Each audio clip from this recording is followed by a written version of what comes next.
Thank you, Simon. Good morning, all.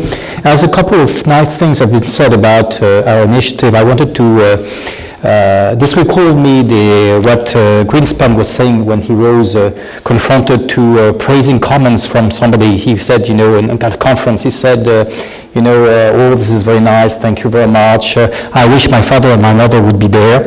My father would be very proud, but my mother would believe you. And, now, the other thing which is interesting is that this praise comes from British friends, and Minister Gareth Thomas yesterday said it was a dangerous thing to do in Great Britain to appreciate or to praise anything that comes from France. But I don't know, my friends, if you're aware that this is even more dangerous when in France you try to praise something that comes from Great Britain. So I'm taking even more risks by saying that I've been quite impressed at the capacity of David and you especially, Martin, with the very strong support and passion of you, Simon, and we are going to miss you quite a lot, by the way, unless you find a way to stay on board. So I've been quite impressed by the capacity of David to jump into a debate. It was not quite prepared at the beginning to get involved into and to push the agenda forward and be able to very quickly come with visions and the idea of a process. And maybe we'll come back to that because we are definitely at a stage where we cannot really have definitive ideas. We are more at a stage where we have to think issues even deeper as the more we get into the detail, as Martin made the point yesterday, the more complex we see things are, and the more time we have to spend on solving problems. So this morning, I would like to share four sets of comments with you, building on what has been said by all the previous speakers that have made my life at the same time easier and miserable. Trying to say something smart after them is really challenging. And the first of those 4 points is that definitely vision matters and we should focus on it. I think we clearly share the comment that the magnitude of the challenge has increased over the past years. We are facing a major global social problem that we have to solve. The issues of inequalities, conflicts, poverty, climate, blah, blah, blah, blah, blah, blah, are incredibly intricate, and this intrication is growing even more complex by the year. And there is more and more porosity between our domestic policies and international policies. Migration, relocation of businesses, investment decisions made by the private sector, etc. throughout the world, make it even more difficult to determine what is our internal or external agenda.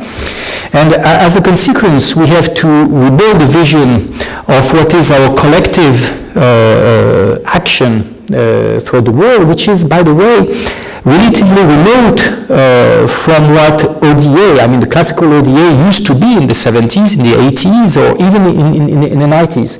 So we are faced with the challenge of rebuilding completely a new vision of the policy. And at this stage, we probably have relatively general things to do, to say, but we lack in many areas specificity, sense of concreteness, and as a consequence, motivation that is provided to our own leaders to make good decisions and to push the agenda, including the budgetary agenda for policies forward.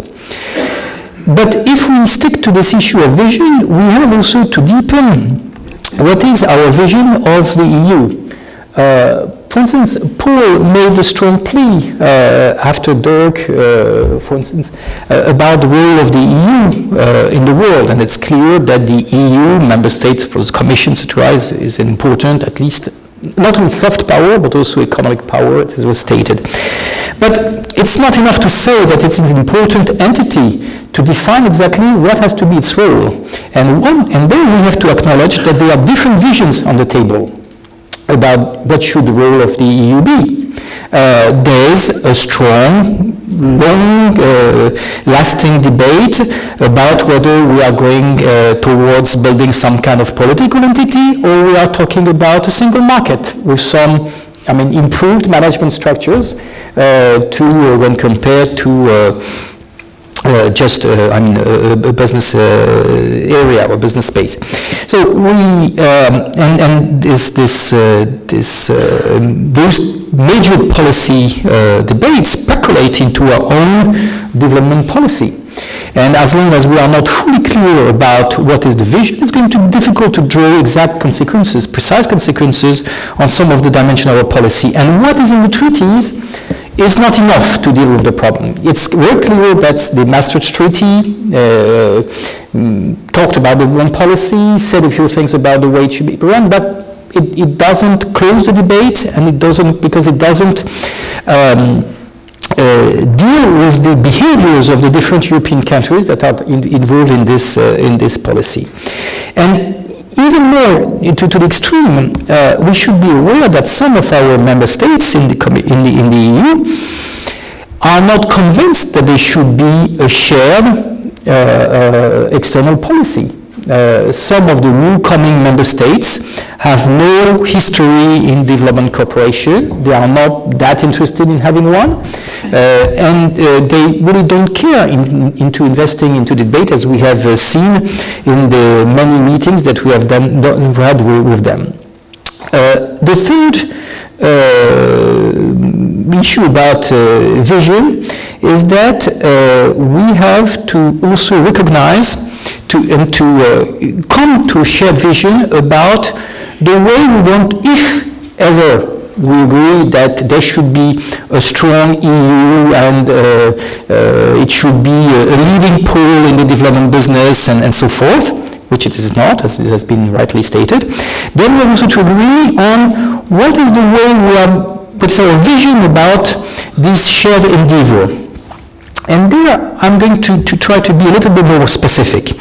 There's some kind of immediate feeling that if we have to have a shared or common policy about development, this is a Brussels story, and this is the Commission.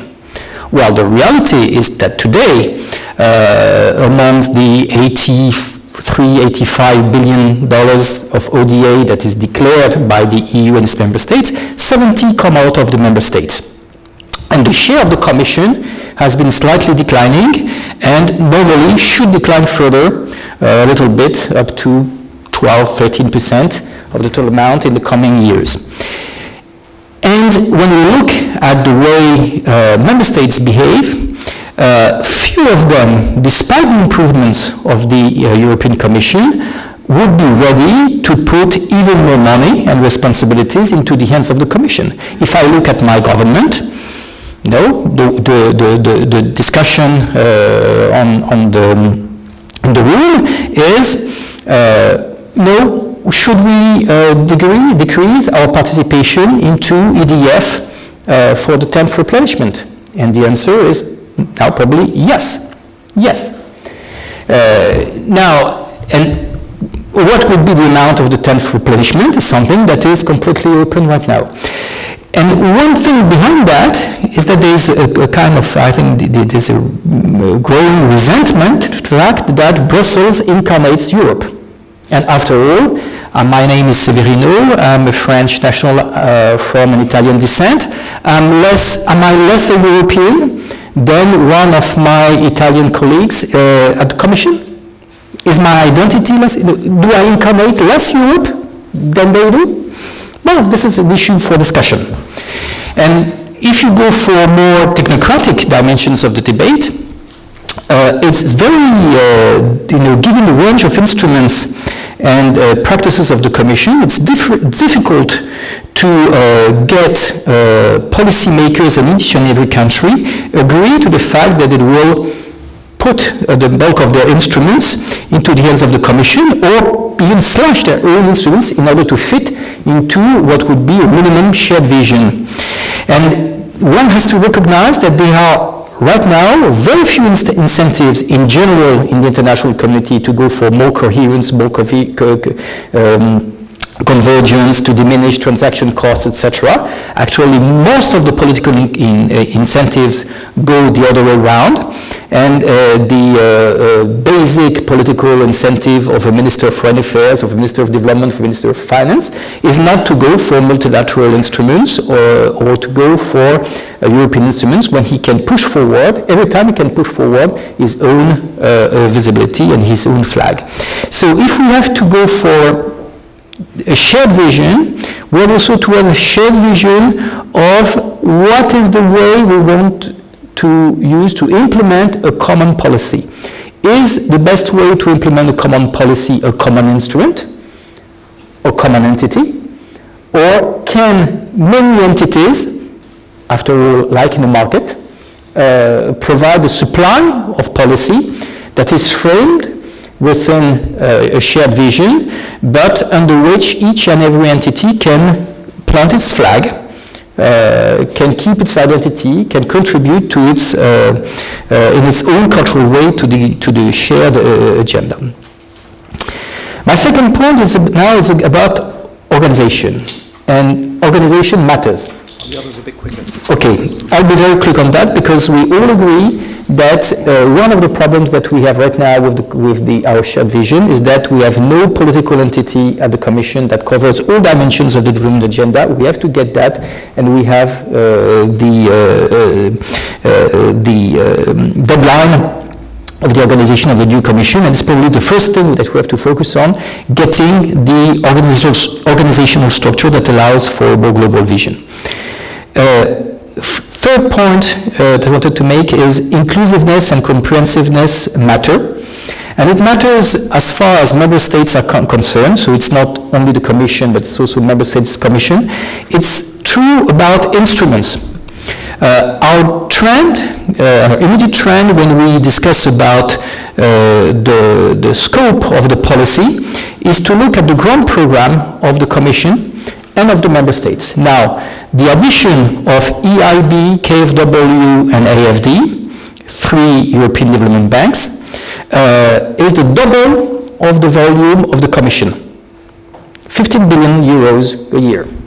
Now, of course, if one discards that dimension and says it doesn't exist, there will be a lot of problems when one is faced with the coherence in the ground and the real decisions that have to be made. And third, comprehensiveness and inclusiveness matter when one talks about the civil society, contribution of NGOs, foundations, and so forth, that have taken a growing role into the delivery and the policy making, and that basically are paid and funded by the taxpayer. Virtually each and every penny that goes into an NGO somewhere in the world, and especially in Europe, is supported by tax cuts provided, tax havens provided by the governments. So basically it's public money at the end of the road.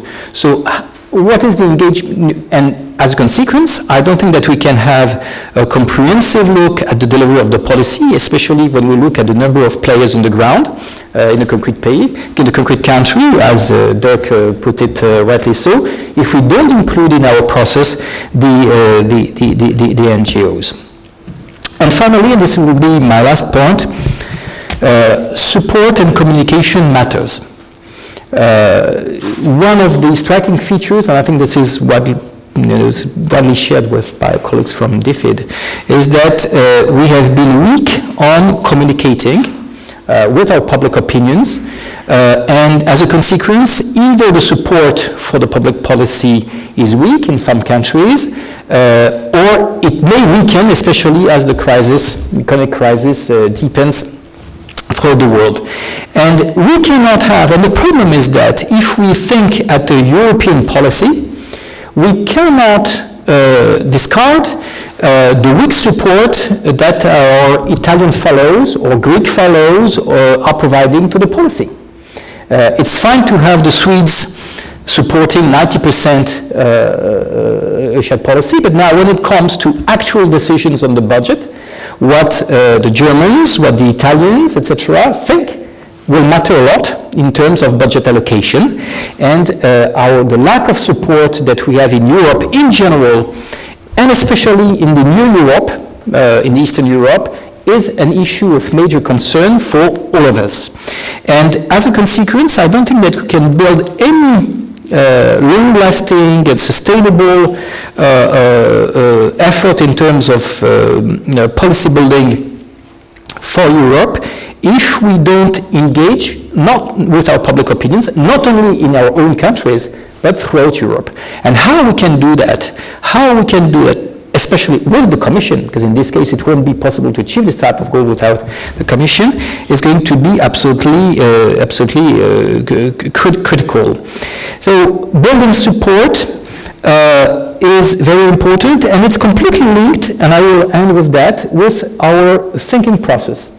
Because one of the striking features, and I was sharing that with Martin a few minutes ago, one of the striking facts that I get out of our joint effort and teamwork is that given the magnitude of the questions, the lack of understanding and knowledge of many of the basics of the policy, it is very clear that we have under-discussed this dimension of our development agenda over the years, and there's a need for major intellectual reinvestment that has to go hand in hand with the communication and supporting. So we cannot communicate if we are not better in terms of understanding, mastering, and discussing openly, discreetly, but also openly the policy.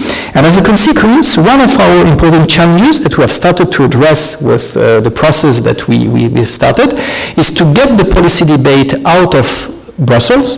I mean, we don't have to get it out of Brussels, but it has not to be pursued only in Brussels. We have to lead it throughout Europe, in London, in Prague, in Poznan, in Paris, in Marseille, whatever, etc., etc. So we have to have it shared throughout Europe with all sorts of European stakeholders, and not only the usual Brussels team, which is fine, but those it's work, but it's not enough as a support and as a policy group to push the agenda forward. So probably our shared challenge in terms of process, organization, is how do we at the same time react concretely and quickly with the first immediate deadlines that we have in terms of organizations, commission renewal, etc., but also keep the debate burning, knowing that we have a lot of unanswered questions and that will take time to sort out, and even more as we open the debate and make more and more stakeholders jump into it with their new ideas, their desires, their visions, which will normally won't logically immediately fit into the pre-framed debate. Thank you very much to all of you. Very good. Thank you.